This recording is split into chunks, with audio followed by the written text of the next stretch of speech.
The problematic prince. Bjorn slowly emptied his glass as he looked at Erna. Even if she was irritable, he could no longer think of Gladys when he was with her. He could now see why he had never visited Erna for the last 2 weeks. "Why are you looking at me like that? You asked me to teach you, right?" Bjorn said, filling his glass himself. "Yes, but..." Erna looked at her plate with impatience. All that was left was some peas and a potato. If she knew this was going to happen, she would not have eaten so much, so fast. "Are you finished eating?" Bjorn leaned back in his chair with the wine glass. Erna's cheeks went a peach color that reminded Bjorn of that first night. "Wait, I need to wash first," Erna said sternly.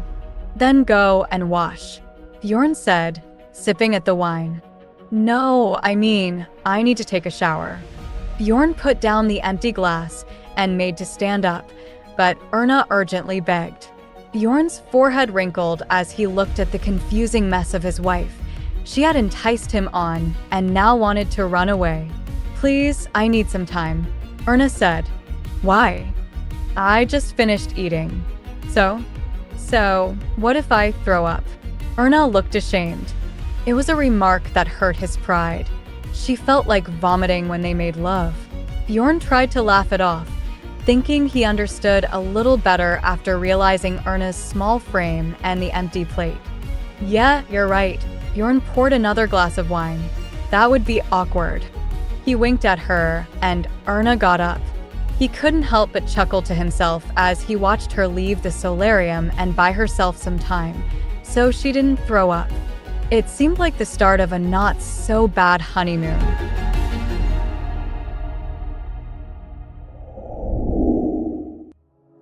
Bjorn came into the room without knocking. Erna was sat on the edge of the bed, fiddling with the hem of her dress, eyes wide and looking like an innocent doe, not knowing what to do with herself as Bjorn came and stood in front of her. She looked down at the floor, but Bjorn cupped her chin in his massive hands and gently turned her face up toward him. "How much have you learned so far?" Bjorn smiled at her with warmth.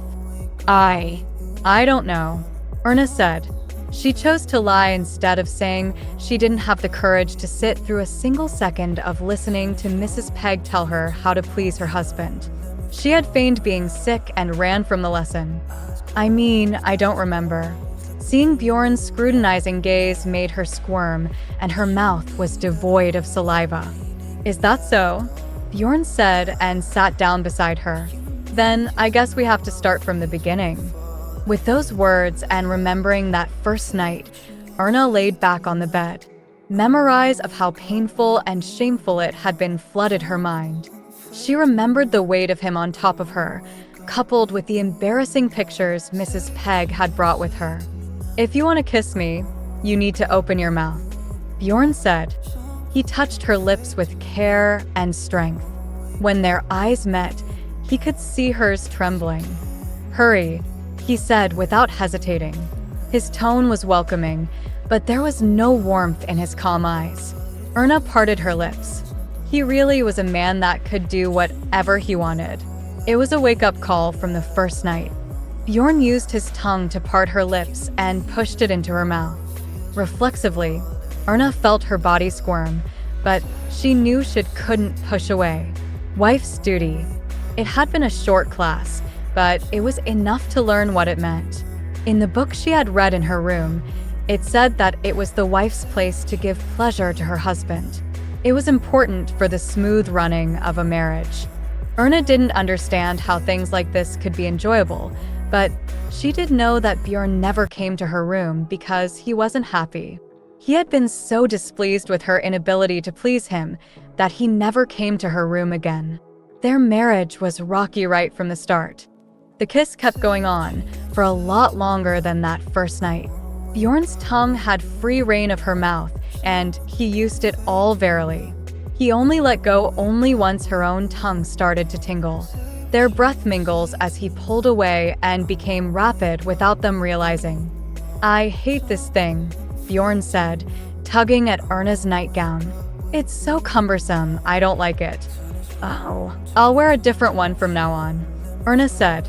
No, don't wear anything, Bjorn said.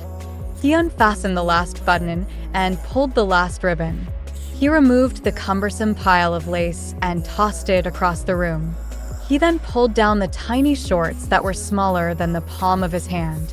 It was such a cute little thing, decorated with more lace and ribbons. He kissed his dazed wife on the cheek and picked up her naked body. She let out a small yelp as he did so and placed her on his thigh. Bjorn took in every inch of his wife's delicate little body and legs. He thought about how clumsy and troublesome she was. Yet, he didn't hate that anywhere near as much as he thought he did. In fact, he found it more attractive. Her pale body looked like it gathered in the moonlight coming in through the window. What man in their right mind wouldn't like such a body? Her skin looked like the texture of porcelain or ceramic, but at a touch it was infinitely soft and warm. Bjorn, Erna whispered. Bjorn laughed softly and buried his face in her chest. He wanted to dive into her and take in her sweet, freshly washed scent. He wanted to surround himself in her softness, wrap it around him, and snuggle into it forever. With each gentle bite of her and each time he sucked her in, she moaned. He had already taken off his robe, his half-naked torso pressed against her, and took in her warmth. He lowered his hand across her smooth skin. She let out a noise that reminded him of that first night and the pain he caused. She was not so easily convinced yet. Bjorn swallowed her lips and brought his hand up onto her back and held her firmly, like she was going to run away. Do not be like a corpse, Erna. You can move, Bjorn said, releasing her lips from his. What? First, the tongue. As if to demonstrate, he took hold of her lips again with his and kissed her. She did her best to mimic his behavior, gripping his lips with hers and clumsily wagging her tongue about. Even that was enough to make his heat rise. And your hands, Bjorn said. With a wink, Bjorn pointed to the hand that had been resting on his shoulder and had not moved the entire time. Erna wrapped her arms around his neck and summoned up the courage to move her hand down his body. She could feel his muscles and his frame. She could feel his skeleton as she stroked over his shoulder and down his chest to his side. Becoming distracted as she took in his form in her mind, she looked down and inadvertently saw the thing of his that caused so much pain. Without meaning to, she let out a soft sigh at the sight of it. It wasn't the first time seeing it, but it seemed so distant. It had been a long time since that night, but the feeling of it inside her was ingrained in her memory. She did not remember the brief pleasure she felt, only that it felt like it was splitting her apart, and that's what she was scared of. Following Erna's anxious gaze, he saw where she was looking and so gave her some encouragement. He took her delicate hand and squeezed it gently, moving it down. Realizing his intent, Erna panicked, but Bjorn kept going. You asked me to teach you, Bjorn said. He smiled at her, seeing that she was stunned just by the touch of his firm hand. You have to learn, Bjorn said. He wrapped his hand around hers and guided. Lips, Bjorn said. He reached up and grabbed her chin with a firm hand, slowly increasing in pressure until Erna opened her mouth and let out a moan. Only then did Bjorn smile and let Erna go. He settled down between her legs, both of them panting on the bed, and Bjorn pressed against her slowly. He did not know how to be more devoted to his wife than this. Even if he did, the moment had passed. Moan, Bjorn said, firmly gripping her waist with one hand. Bjorn, I feel so ashamed, Erna gasped. She looked up into his cold gray eyes, her own begged in despair. She had done a lot of shameful things in her time, but moaning like this sounded so obscene. It was really hard to bear. I like to hear you moan, Erna, Bjorn said. Erna's eyes furrowed as she faced Bjorn, who smiled so sweetly. Did he really enjoy the pain of others? There was so much she wanted to say, but couldn't find her voice. Don't do it, please. Fortunately, as she felt overwhelmed, Bjorn offered a reprieve and slowed down. He leaned down to face her. "Hug me," Bjorn said calmly. "Do you like that too?" Erna said in a daze. "Yes," Bjorn said and nodded. He licked his dry lips. "I like it." He kissed her soft red cheeks that looked like apples. She put her arms round him and started caressing her delicate hands about the base of his neck and around his shoulder blades. It was cute. He sped up, kissing her wet eyes and hot cheeks, her quivering lips and behind her ears without stopping. He had a feeling that his wife's body would only get better with time.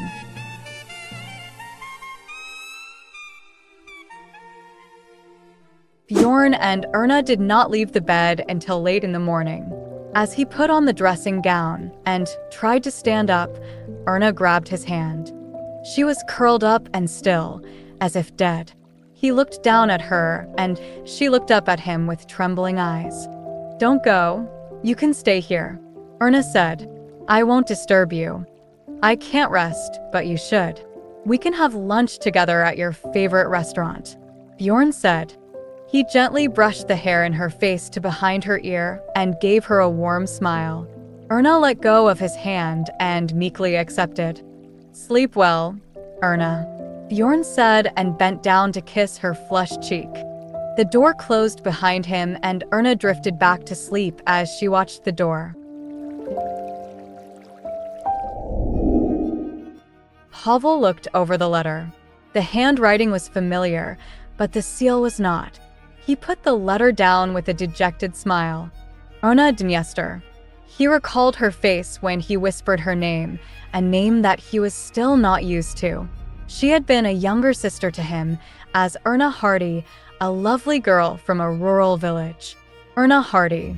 "I'll write a letter." Erna's face floated above the stationery, densely filled with neat handwriting. She wore a bright smile. Baroness Baden had invited him to lunch, back in autumn, just before the wedding.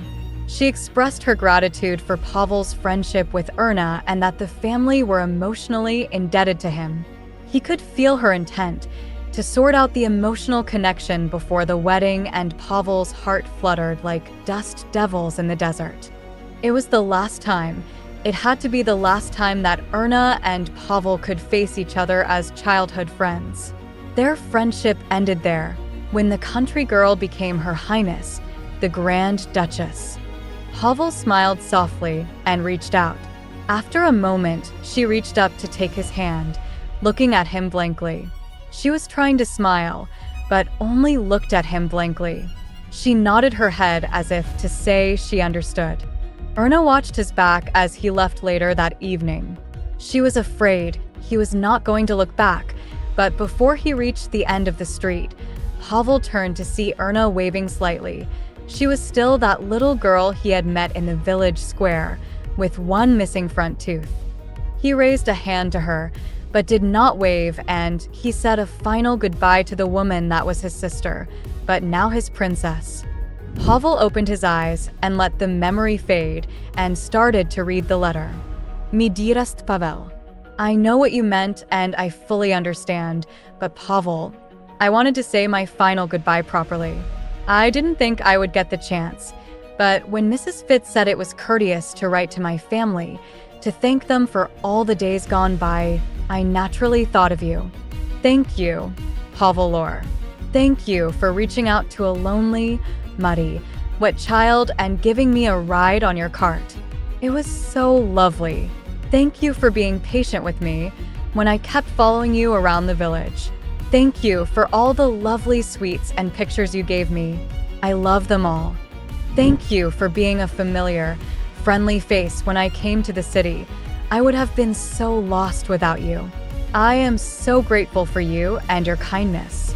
I wish it wasn't so, but this has to be my last goodbye, and my only regret is that I am unable to pay you back for all that you have done.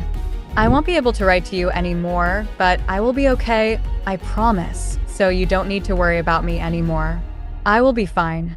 It is sad that our friendship has to end here, like this, but I will never forget you, and I will cherish all the memories we have together. Please, Promise me you will go out and find happiness for yourself. By Erna. Pavel smiled. He could feel every ounce of sincerity in every written word contained within the neat handwriting. She had a long way to go, but Erna was so full of will, and seeing Erna's final farewell, he was somewhat relieved. He wished it hadn't rained that day. If only the prince hadn't been out that day and reached the meeting point before he did. If. The thoughts drifted through his mind like falling leaves tumbling in the wind. They disappeared before too long, the same as the thought about why the prince would take Erna to be his second wife. The past cannot be undone, so there was no point lingering on it. Erna would be on her cruise right about now, as the Grand Duchess of Lichen. All he could do now is wish Erna the happiest marriage. He wished, at the very least, she was loved. It was a strange wish, but he wished it with all the sincerity he could muster, because it would bring Erna happiness. Bjorn's bedroom had been empty. The sound of running water gave away that he was having a shower. Erna felt guilty for sneaking into her husband's bedroom while he was showering. Husband. He was her husband, so why shouldn't she be allowed to sneak into her husband's bedroom while he was showering? Erna looked for the best spot for an uninvited guest to sit and delicately placed herself on the sofa in front of the porthole and tried to catch her breath. Bjorn, she called out. The shower stopped and Bjorn eventually came out of the bathroom, draped in a towel and getting water everywhere. His eyes narrowed when he saw Erna perched on the soft. What's the matter? He came and sat down next to Erna. Seeing that she was excited, the stern gaze lifted. He did not scold her for helping herself into his room, and she felt tension lift from her. Have you seen dolphins before? Erna asked, unable to hide the excitement. Do you like dolphins? The excitement faded a little. No, Bjorn said. Well, they say that seeing a dolphin is good luck, Erna said, not wanting to let the mood take her excitement away. Luke. Bjorn looked at his wife. From the hat on her head to the parasol in her lap, she had been finely dressed since she got up that morning. The captain has informed me that we will be passing through an area where dolphins frequent. I was hoping you would like to see them with me. No, Bjorn said flatly, despite the shy smile. His tone was firm. He had a vague idea of where his wife had been talking about. It must have been somewhere near here that his first wife had seen dolphins on their honeymoon. It was on that first honeymoon, as he had been escorting Gladys to a party. He had stepped aside to let some people pass, coming from the other way. He happened to glance out to the sea and saw a pod of dolphins swimming alongside the boat. It had been said it brought good luck to the ship when dolphins swam in its wake. It seems like history was repeating itself as someone spoke of luck that day too. Seeing the dolphins, the happily married couple moved on with smiles on their lips and joy in their eyes. Luck, good or bad. You should go ahead if you're curious, Bjorn said. Alone, by myself? Erna pouted. Yes. Then I will see them next time too, Erna said. She put her parasol down and stood in front of him. She did her best to loom over him like Mrs. Fitz did. That always seemed to work. She looked at Bjorn expectantly, even though she already knew he wasn't the type of person to be dissuaded from a decision made. Bjorn